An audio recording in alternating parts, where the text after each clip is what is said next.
Assalamualaikum warahmatullahi wabarakatuh. Hai, apa kabar kalian? Semoga kita selalu diberikan kesehatan dan keberkahan oleh Allah Subhanahu wa Ta'ala. Nah, hari ini aku mau membahas salah satu bumbu dapur yang sangat penting dan harus ada di setiap masakan kita. Tapi sebelum kita lanjut ke videonya, yuk bantu aku untuk mengembangkan channel ini agar dapat berkembang jauh lebih baik lagi dengan cara klik subscribe yang ada di bawah ya. Nah, jangan lupa share ke media sosial kalian agar orang lain tahu apa yang kita tahu dan kita sudah pelajari hari ini di channel Yusuf Project. Terima kasih yang sudah subscribe, semoga rezekinya dimudahkan oleh Allah Subhanahu wa Ta'ala. Nah, hari ini aku mau membahas salah satu bumbu dapur yang sangat penting dan harus ada di setiap masakan kita. Ya, apa itu? Benar sekali. Hari ini aku mau membahas tentang garam. Nah, ada yang lagu zaman dulu ya, yang berbunyi kayak gini. Garam di laut, asam di gunung, seperti kata peribahasa.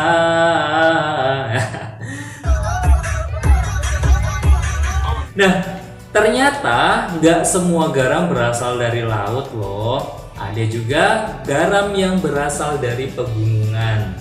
Nah, ternyata nggak semua kata bener ya. Nah, hari ini aku membahas apa sih perbedaan antara garam dapur yang biasa kita konsumsi dengan garam gunung. Apa itu garam gunung? Ya, garam Himalaya. Nah, kita akan membahas cara khasiatnya apa, perbedaannya apa. Untuk lebih lanjutnya langsung aja kita review antara perbedaan garam dapur dengan garam Himalaya. Yang pertama kita lihat dari segi warna.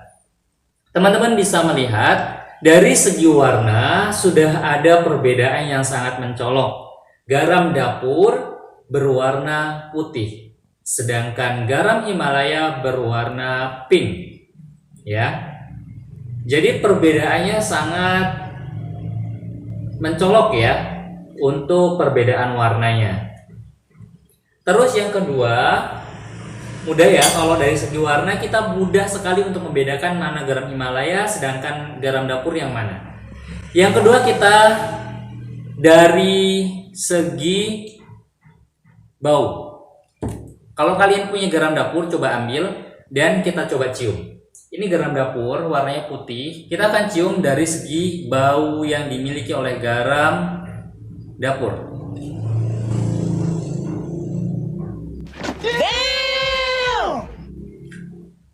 Baunya aku nggak suka. Ini bau kimia banget. Coba deh kalian coba. Aku nggak bohong. Kalian coba, pernah nggak sih kalian nyium garam? Baunya kimia banget dan ini bikin pusing. Baunya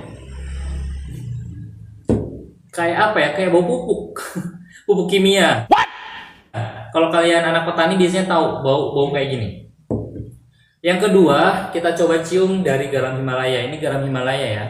Warnanya pink. Kita cium.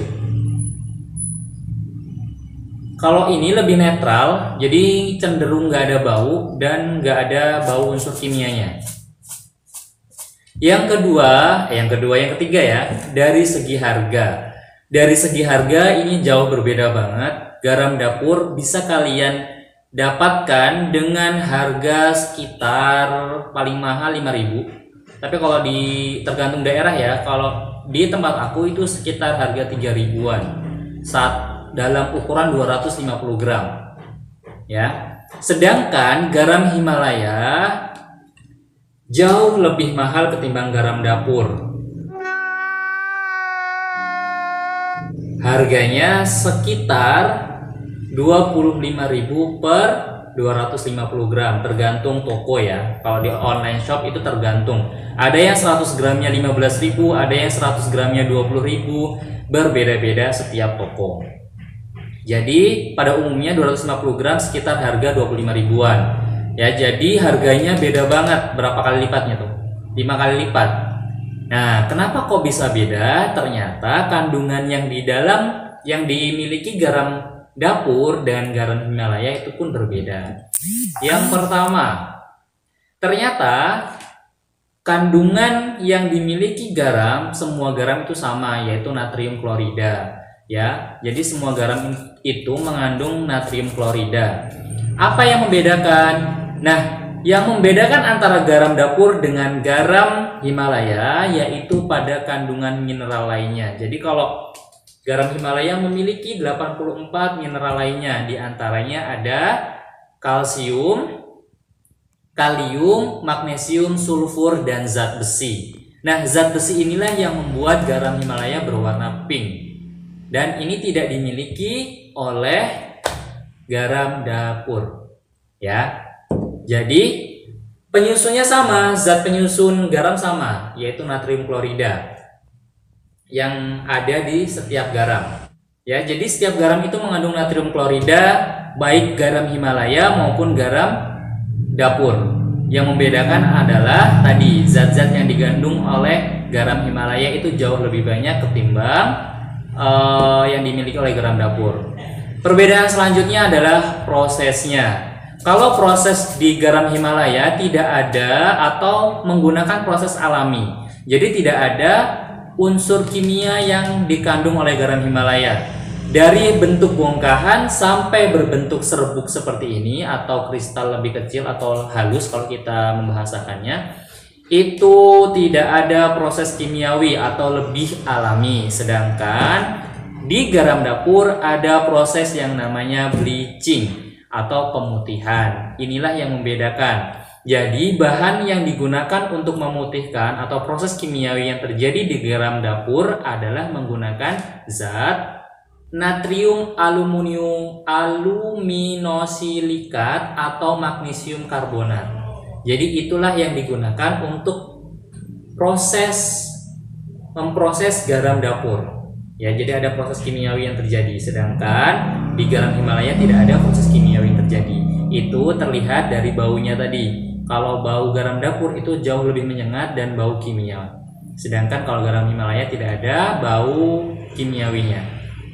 Ya, jadi itu yang membedakan antara garam dapur dengan garam Himalaya. Yang selanjutnya dari segi rasa, kalau yang aku rasain garam Himalaya itu jauh lebih gurih ketimbang garam garam dapur. Jadi kalau kita masak menggunakan garam dapur kan perlu bumbu-bumbu pendukung kayak penyedap. Sedangkan kalau garam Himalaya kalian nggak perlu menambahkan penyedap, itu sudah gurih. Karena banyak zat-zat yang terkandung di dalam garam Himalaya. Nah, manfaat lainnya dari garam Himalaya adalah melawan bakteri. Jadi sebenarnya semua garam juga mempunyai antimikroba. Makanya kalau zaman dulu kenapa mengawetkan makanan itu menggunakan garam, karena disitulah garam mempunyai antimikroba. Ya, ikan asin, cumi asin itu kenapa mereka tidak membusuk, karena ada antimikroba yang dimiliki oleh garam. Jadi baik garam Himalaya maupun garam dapur memiliki antimikroba. Nah, idealnya kita mengkonsumsi garam yaitu sebanyak 2000 mg atau setara dengan 1 sendok teh garam. Jadi sehari seharusnya tidak boleh lebih dari 1 sendok teh garam untuk kita konsumsi dalam tubuh kita. Emang apa sih nggak boleh? Karena kandungan natrium klorida yang ada pada garam itulah yang mengakibatkan penyakit hipertensi apabila dikonsumsi secara berlebih. Jadi kesimpulannya dari video ini adalah garam Himalaya jauh lebih baik dikonsumsi ketimbang garam dapur. Yang pertama, ada 84 mineral lainnya yang dimiliki oleh garam Himalaya dan tidak dimiliki oleh garam dapur.